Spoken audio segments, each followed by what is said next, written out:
इस वीडियो के पार्ट 1 में आपने देखा होगा कि 2 क्वेश्चन बिल्कुल सामने आ जाते हैं, उभर जाते हैं। पहला क्वेश्चन ये है कि can we allow the political football to be played in Delhi? क्योंकि अगर वहां पे अनस्टेबिलिटी आती है तो अराजकता आती है, हमने पहले भी देखा है। और दूसरा क्वेश्चन ये है कि कोई सूटेबल अल्टरनेटिव आज की डेट में विद इन बीजेपी या आउटसाइड बीजेपी अवेलेबल है क्या, जिसके ऊपर जनता भरोसा कर सके? और इस सवाल का जो जवाब है मैंने कर्नल कुलकर्णी से पूछा। एंड बिल्कुल लेट नहीं अस सर, लिसन आज टू की व्हाट ही तारीख में सेड। तो बिल्कुल नहीं है। Within BJP there are very strong leaders. यदि मोदी जी खुद voluntarily, if he decides to step down after next election, 2-3 साल प्राइम मिनिस्टर रहने के बाद या at the end of his tenure और नेक्स्ट टेन्योर, तब कोई शायद बीजेपी से ऊपर आए। लेकिन अपोजिशन के पास आज की तारीख में ऐसा कोई व्यक्ति नहीं है who can step into his shoes. Not his shoes are not too big. He has, उन्होंने इतना बड़ा एक अपना टेम्पलेट तैयार किया हुआ है कि वो उसको बिगाड़ना किसी या उसमें कोई चेंजेस करना, उससे बड़ा लीडर कोई होना चाहिए जो आज की तारीख में नजर नहीं आता। अभी हम आपने जो 2-3 बातें कही सर, एक तो राजीव गांधी की, मतलब after Mrs Gandhi was killed, तो ये सवाल आया कि अब क्या होगा इंडिया का। तो आनंद फानंद में जबरदस्ती उनको बना दिया गया। खैर ठीक है, मतलब किसी को किसी ना किसी को बना दिया। ये सवाल तो पहले भी हुआ था सर, आफ्टर नेहरू हु, जब नेहरू की तबीयत जब थोड़ी ढल रही थी आफ्टर 1962 डिबैकल, तो people were concern that, people knew that अभी 2, 4, 5, 7 साल के बाद में नेहरू नहीं रहेंगे। तो आफ्टर नेहरू हु, तो किताबें लिखी गई उसके ऊपर। तो इंडिया ने अपने आप को संभाल लिया, मिसेस इंदिरा गांधी आई, वो चाहे जैसे भी फैमिली राज चला, जो भी हुआ, लेकिन India will always have, but does India have leader of this stature? No. आपने 26/11 की बात कही थी सर, 26/11 के तो कंस्पिरेसी मुझे बहुत बहुत ज्यादा डीप लग रही है।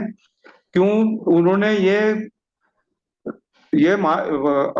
कसाब पकड़ा नहीं जाता, तो ये तो पक्का उन्होंने सबके, उनके पास कोई तिवारी बना था, कोई यादव था जिसका आइडेंटिटी कार्ड थे, किसी के पास कॉलेज के थे, किसी के पास यूनिवर्सिटी के थे, और ये सब के सब हाथों में धागे बांधकर पूजा वाले ये आए थे। The entire exercise was to eliminate them and to establish that it was a Hindu terror attack.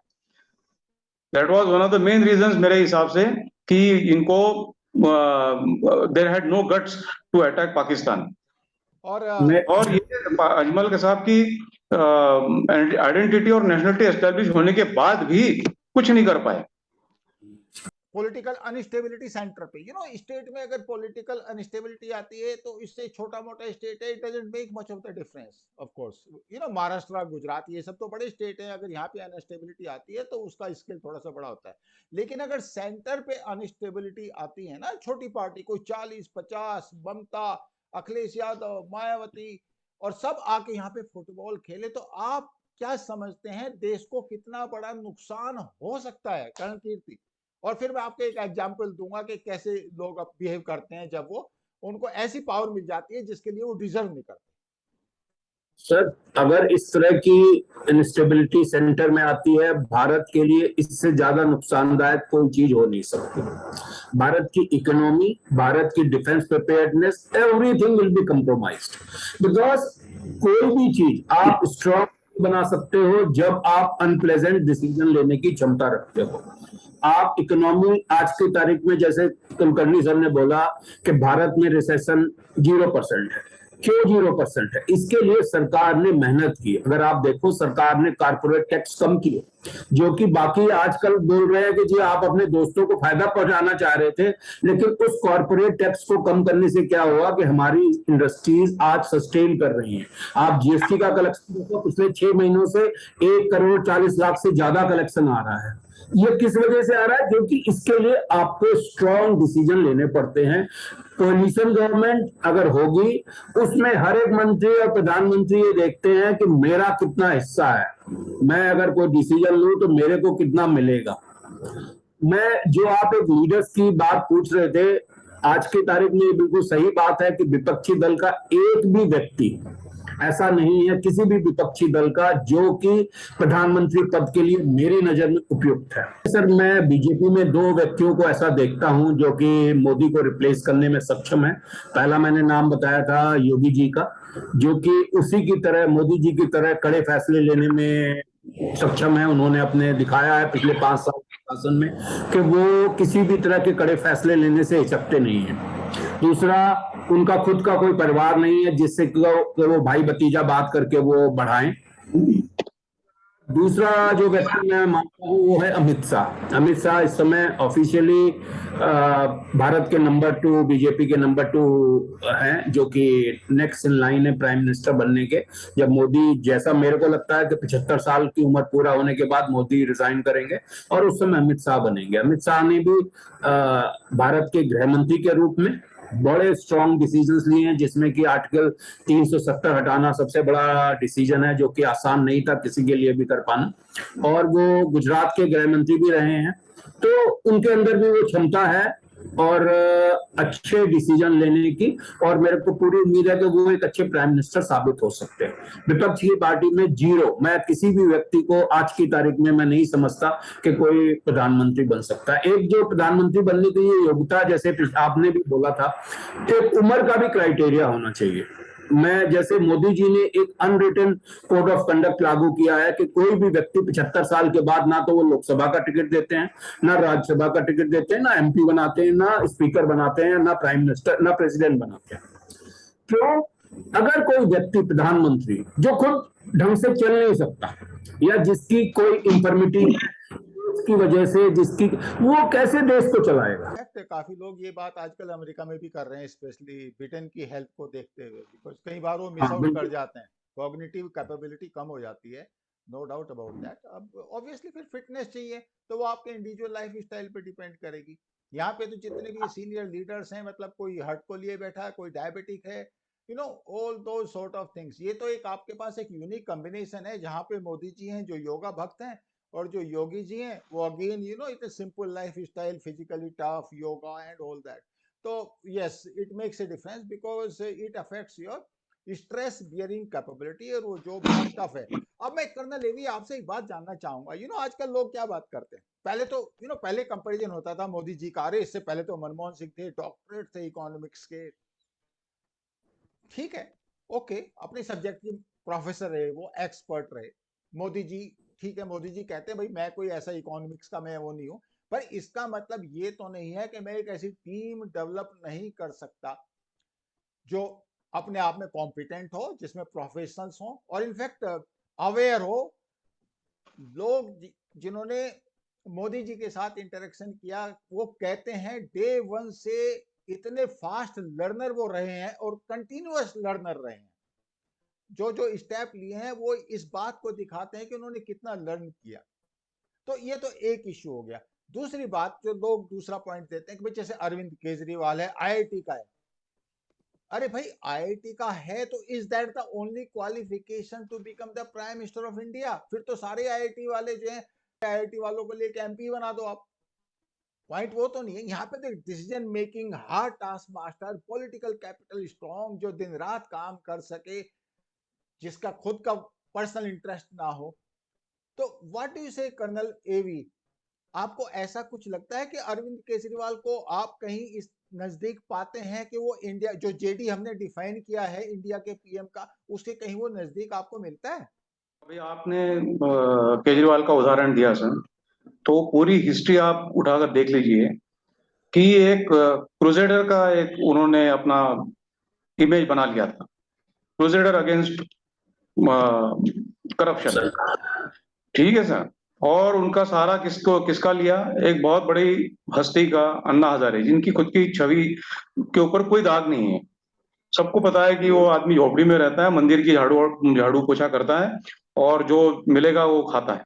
तो ऐसे आदमी के को आगे लेकर उनके आप पुराने भाषण देख लीजिए कि जो कुर्सी पे मैं कभी बैठूंगा नहीं, फिर उसके बाद धीरे धीरे चेंज हुआ कि बैठा तो मैं फ्लैट में रहूंगा अपने, फिर मैं अपने गाड़ी में जाऊं। मतलब आप एक के बाद एक बार झूठ के ऊपर झूठ। ये इलेक्शन विनिंग फॉर्मूला उनका ये है कि सब फ्री बीज, मैं तुमको ये फ्री में दूंगा, बिजली फ्री में दूंगा, फलां फ्री में दे दूंगा, तो दिल्ली की आधी जनता तो 50% वोट तो उसमें वोटिंग पैटर्न में उनको मिल जाते हैं। पिछले बार मेरे ख्याल से उनको 47% वोट मिले हैं, ऐसे ही कुछ नंबर है।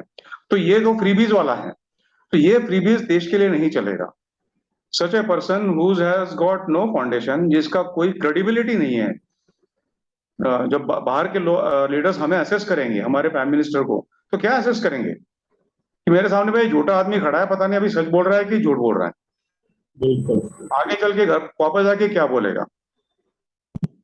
तो ये दूसरा था एक वर्किंग पैटर्न। आज की तारीख में कौन लीडर है सर जो 14 से 18 घंटे काम करता है, कोई छुट्टी नहीं? Is it physically, mentally, psychologically possible for any other leader? दूर दूर तक कोई नजर नहीं आता सर। बिल्कुल सही कह रहे हैं आप। तो ये एक बहुत बड़ा, तो फिर कल कीर्ति ने जो तीसरा पॉइंट कहा था, एक तो लीडरशिप जो इनके पास है, इसमें एक अच्छा नाम है सर नितिन गडकरी का, लेकिन उसमें बहुत बड़ा एक फैक्टर है। Firstly he himself is not interested more than once, उनके हेल्थ इश्यूज काफी हैं। He is an extremely capable, उन्होंने he has proven himself on ground, no doubt about it. But he is, तो ये भी क्रेडिबिलिटी मोदी की है, he found out a person who can deliver. वो बहुत जरूरी है, एक्चुअली यही जरूरी बहुत है। जरूरी है। तो मुझे ये तीसरा नाम जो है, इन्होंने कल कीर्ति ने कहा कि योगी जी और अमित शाह, इनके बाद में मुझे Jaishankar is, I feel, in the younger lot. At present he doesn't have a mass base, but capabilities he has got excellent. लेकिन इसमें दो चीजें हैं। देखो आप, ये जो आजकल जयशंकर जी का, मैं मानता हूँ is a competent professional, competent diplomat, लेकिन ये लोग वो होते हैं जो बेसिकली स्टाफ ऑफिसर होते हैं।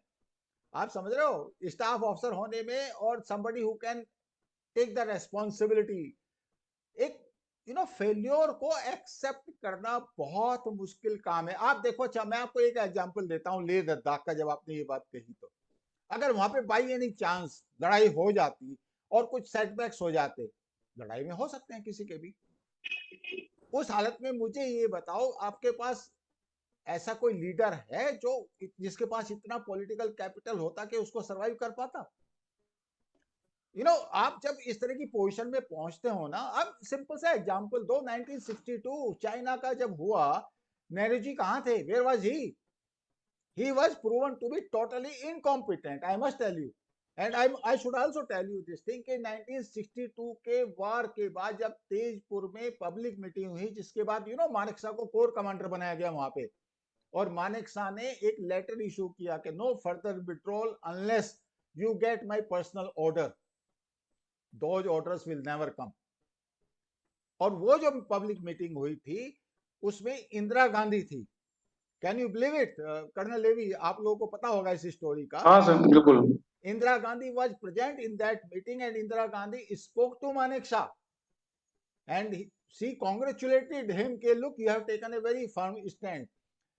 आपने दोनों ने एक बात कही थी कि पर्सनल इंटरेस्ट नहीं होने चाहिए।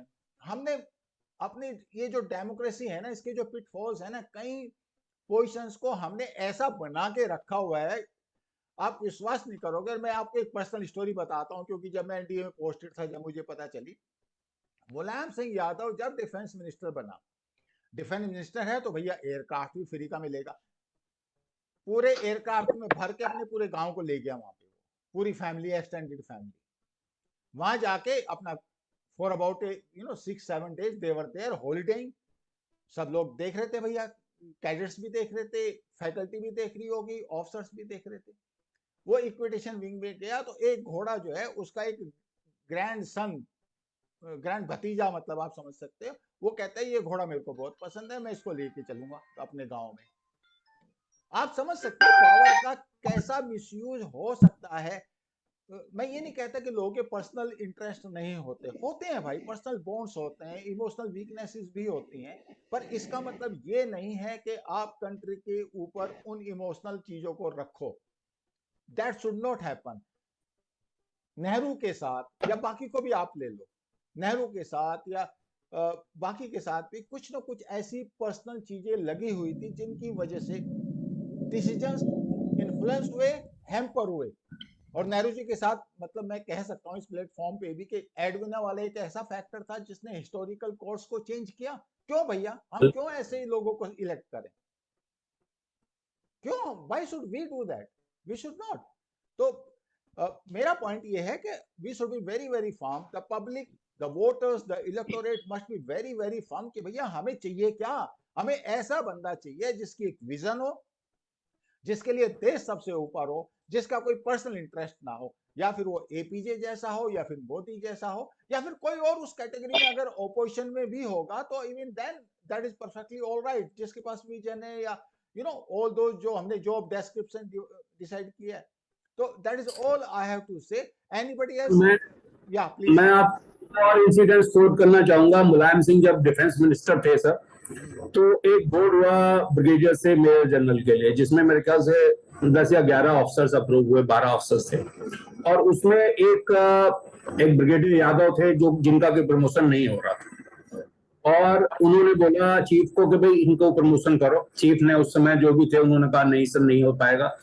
और मुलायम सिंह यादव ने 12 महीने उस प्रमोशन ऑर्डर को साइन नहीं किया, और वो सब के सब ऑफिसर रिटायर हो गए एज ए ब्रिगेडियर। मतलब किसी डिफेंस फोर्सेस को इससे ज्यादा मतलब नुकसान मैं नहीं सोच सकता कि कोई डिफेंस मिनिस्टर पहुंचा सकता है। 12 के 12 बंदे रिटायर हो गए, उनका प्रमोशन नहीं हुआ क्योंकि उसने वो प्रमोशन ऑर्डर साइन नहीं किया। ये मुलायम सिंह यादव का एक ये इंसिडेंस है। और दूसरा जो आपने बोला कि जी वो एनडीए गए, जो राजीव गांधी थे वो आईएनएस विक्रांत जो पुराने वाला था, उसको लेकर अपने विदेशियों को लेके गए, फिल्म स्टार अमिताभ बच्चन, उसके भाई, उसके पूरा परिवार, और 10 दिन आईएनएस विक्रांत जो है लक्षद्वीप में एक क्रूज की तरह काम कर रहा था, क्रूज की तरीके से। तो ये अगर भारत देश का प्रधानमंत्री इस तरीके से चीजों का मिसयूज करेगा तो वो क्या मैसेज देता है अपने डाउन बिलो? वो मैसेज देता है कि हर एक चीज का पर्सनल मिसयूज हो सकता है। जैसा आपने बोला कि इंदिरा गांधी एक बहुत ही स्ट्रांग लीडर थे, I fully agree with you कि Indira Gandhi was a very strong leader. लेकिन इंदिरा गांधी ही वो शख्सियत थी जिसने इस देश में करप्शन का इकोसिस्टम डेवलप किया, और उस करप्शन के इकोसिस्टम की ये एक आउटकम था कि आज की तारीख में भारत के 99.9% आदमी मॉरली करप्ट हैं। हम सब मॉरली करप्ट हैं। क्यों? क्योंकि सिस्टम डेवलप हो रखा था कि जब ऊपर का बंदा बेईमान कर रहा है तो उसके नीचे वाला भी बेईमानी कर रहा है, उसका ओएसडी भी बेईमानी कर रहा है। आज की तारीख में मैं मोदी सरकार की सबसे बड़ी स्ट्रॉन्ग चीज बताता हूं कि आज की तारीख में बीजेपी की केंद्र सरकार हो या राज्य सरकार हो, एक भी सिंगल मंत्री नहीं है जो कि करप्शन का एलिगेशन जिसके ऊपर लगा हुआ हो या जिसके ऊपर केस चल रहा है। इससे क्या होता है? से जो मंत्री करप्शन करने से पहले 10 बार सोचते हैं कि अगर मैं पकड़ा गया तो मेरे को हटा दिया जाएगा। 2 नाम है, एक महाराष्ट्र के रेवेन्यू मिनिस्टर थे एकनाथ खड़से, जिन्होंने कि एक अपना जमीन का घोटाला किया, मोदी ने उनको बाहर का रास्ता दिखा दिया, वो आज की तारीख में एनसीपी में है। दूसरे अभी कर्नाटका में एक ईश्वरप्पा मंत्री थे जिनके ऊपर एक करप्शन का एलिगेशन लगा, उनको फोर्स किया गया रिजाइन करने के, हालांकि बाद में जो इन्वेस्टिगेशन हुआ उसमें वो करप्शन में लिप्त नहीं पाए। मेरा कहने का मतलब है कि जब भारत का प्रधानमंत्री इस तरह का मैसेज देता है अपने डाउन बिलो, अगर मैं इसमें एक और इंसिडेंट जोड़ना चाहूं, एक भारत के होम सेक्रेटरी थे भारत के, जिन्होंने एक आसाम में एक पुलिस ने किसी पॉलिटिकल पार्टी के लीडर को पकड़ा, इन्होंने उसको टेलीफोन कर दिया एज ए होम सेक्रेटरी कि भाई इसको छोड़ दो। मोदी जी को पता लग गया, next day he was sacked. तो जब आप काम करते हो उससे क्या होता है? उससे हर व्यक्ति के पास मैसेज आता है कि ही इज नॉट इंडिस्पेंसिबल। अगर उसने गलत काम किया तो उसको पनिशमेंट मिलेगा, आदमी अपने आप सीधा चलने लगता है। नहीं, आपकी बात सही है कर्ण कीर्ति। और आप देखो ना, जब ये कोलिशन पॉलिटिक्स चलती है ना, 20-20 30-30 वाले और वो सब मिलके एक गवर्नमेंट और इस तरह का सिस्टम डेवलप करते हैं, सिर्फ इसलिए कि वो मोदी की जो एंटी करप्शन जो चल रहा है उससे वो डरते हैं कि कहीं फंस ना जाए, जेल में ना पहुंच जाए। तो उनकी एक वल्नरेबिलिटी होती है, एक इनहेरेंट वल्नरेबिलिटी है उनकी करप्शन के लिए और देश के इंटरेस्ट को नुकसान पहुंचाने के लिए। इसलिए मैं कहता हूं कि ऐसा व्यक्ति अगर ओपोजिशन से भी आता है जो अबव बोर्ड हो, मुझे कोई उसमें ऑब्जेक्शन नहीं है। बट द पॉइंट इज कि ऐसा कोई है क्या? ऐसा कोई नजर नहीं आ रहा। तो colonel Levy, your parting comment and after that we close it.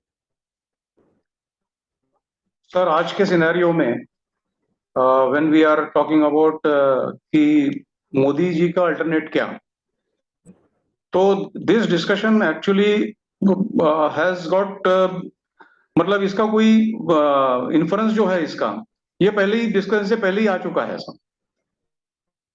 हमने सिर्फ बाकी जो कैरेक्टर्स या जो फील्डर्स इसमें प्ले कर रहे हैं बाकी पार्टियों की, इसका हमने लेखा जोखा लिया और हमने ये पाया सर कि इसमें से करप्शन हो, भाई भतीजावाद हो, या सभी इसका अमलगमेशन हो, या रिलीजियस एक्सट्रीमिज्म हो, जैसे बंगाल में हो रहा है, तो इसमें ये सारे के सारे लिप्त हैं।